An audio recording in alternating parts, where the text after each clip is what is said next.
A linha Galaxy A8 chegou com um preço salgado no Brasil, sendo o Galaxy A8 Plus vendido por nada menos de R$ 2.700 em seu lançamento, preço que caiu para R$ 2.300 depois da chegada de alguns concorrentes. Chegou a hora de ver então se esse alto valor para o intermediário é equivalente ao desempenho que você vai ter com o Galaxy A8 Plus. Lembrando que o aparelho vem de fábrica com o novo Exynos 7885 da Samsung e 4 GB de RAM, mesmo conjunto de seu irmão menor, que se saiu relativamente bem em nossos testes. Começamos pelo nosso teste prático de velocidade, onde abrimos 12 aplicativos e depois retornamos a eles para ver se algum foi encerrado quando estava em segundo plano. A nossa lista inclui alguns apps nativos e outros populares que foram baixados, dando uma boa ideia do desempenho real que você terá ao comprar o aparelho. Na lista, temos aí relógio, câmera, galeria, configurações, Facebook, WhatsApp, Chrome, Netflix, Spotify, Photoshop Mix, Pokémon GO e Asphalt 8. Então vamos ver como o Galaxy A8 Plus se sai.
Na primeira volta, o Galaxy A8 Plus foi bem mais rápido que o modelo menor, precisando só de 57 segundos e 17 centésimos para abrir todos os apps e voltar ao cronômetro, o que é uma marca boa para o intermediário.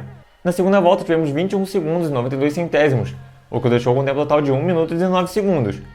Essa marca coloca o Galaxy A8 Plus no top 3 de modelos nacionais intermediários mais rápidos que já passaram pelas bancadas do celular, sendo ele superado apenas pelo Zenfone 4 e Moto Z2 Play, por 67 e 76 segundos, respectivamente. Se quiser ver o ranking completo, é só clicar no card aqui em cima. Passamos direto para os testes benchmark, que muita gente leva em consideração na hora de escolher um smartphone, já que representa, de certa forma, seu desempenho bruto. Escolhemos as 4 ferramentas mais populares desse tipo, então confira aí as pontuações do Galaxy A8 Plus no AnTuTu, Geekbench, 3D Mark e GFX Bench.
As pontuações do Galaxy A8 Plus são bem parecidas com o que conseguimos em sua versão menor, o que o coloca acima dos modelos com o Snapdragon 630, mas pouco abaixo daqueles com o Snapdragon 636, indicando um desempenho bacana para um intermediário, mas nada fora de série.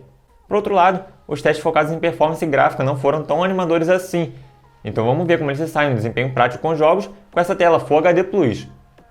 Esse desempenho já não tão bom, principalmente em GPU, é refletido nos jogos. A gente usou o Geekbench para medir a fluidez e estabilidade de consumo com 6 títulos, e foi possível ver que a malha G71 presente no Galaxy A8 Plus não lida tão bem assim com sua tela Full HD Plus, apresentando taxa de quadros por segundo abaixo do desejado, mesmo títulos não tão pesados assim. Começando pelo Asphalt 8, tivemos média de 30 FPS, o que já era esperado por se tratar de um jogo que roda bem mesmo em aparelhos bem simples. Já no Modern Combat 5 as coisas mudam um pouco de figura, sendo encontrados 48 FPS em média por aqui, enquanto boa parte dos rivais ficou próximo à faixa dos 60 FPS. No Injustice 2 tivemos 30 FPS em média, sendo esse o valor fixado pelos desenvolvedores com o máximo possível em dispositivos Android, o que deve ser suficiente para a maioria dos usuários. Quando executamos o Vainglory, porém, vimos média de 52 FPS, ficando novamente abaixo do que concorrentes conseguem, o que é especialmente problemático ao lembrarmos a faixa de preço em que o Galaxy A8 Plus é vendido. Nos jogos mais simples, tivemos 59 FPS no Subway Surfers e 58 no Clash Royale, o que demonstra que o aparelho não conseguiu lidar muito bem com muitos elementos simultâneos na tela, o que acaba convertido em lags que podem incomodar em determinados momentos. Rodamos também o popular PUBG Mobile para acalmar os ânimos da multidão que nos pede esse jogo o tempo inteiro, e infelizmente o resultado pode não ser dos mais animadores, já que mesmo com gráficos no médio, o Galaxy A8 Plus apresentou a taxa de 17 FPS, o que acaba caindo em alguns momentos mais agitados e fica um pouco acima disso em áreas mais limpas. O Galaxy A8 Plus se mostrou ser até um bom intermediário em termos de performance, mas de forma alguma apresenta algo que justifique o valor cobrado pela Samsung em seu lançamento, e nem mesmo o que a empresa passou a pedir após a chegada de concorrentes. Seu desempenho prático é satisfatório e finalmente tivemos um bom gerenciamento de RAM por parte de um aparelho da sul-coreana, mas o desempenho dele em jogos foi muito abaixo do esperado e pode incomodar quem quer um aparelho aí realmente focado na jogatina.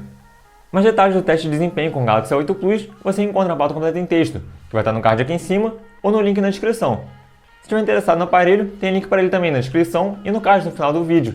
E comprando por lá e a gente pagar mais barato, você ainda ajuda o canal. Deixe aí seu like se não fez isso e comenta o que achou do desempenho do Galaxy A8 Plus e se ele vale o preço cobrado pela Samsung. Eu sou o Alcim, manter para todo o celular e eu vou ficando por aqui. Até a próxima!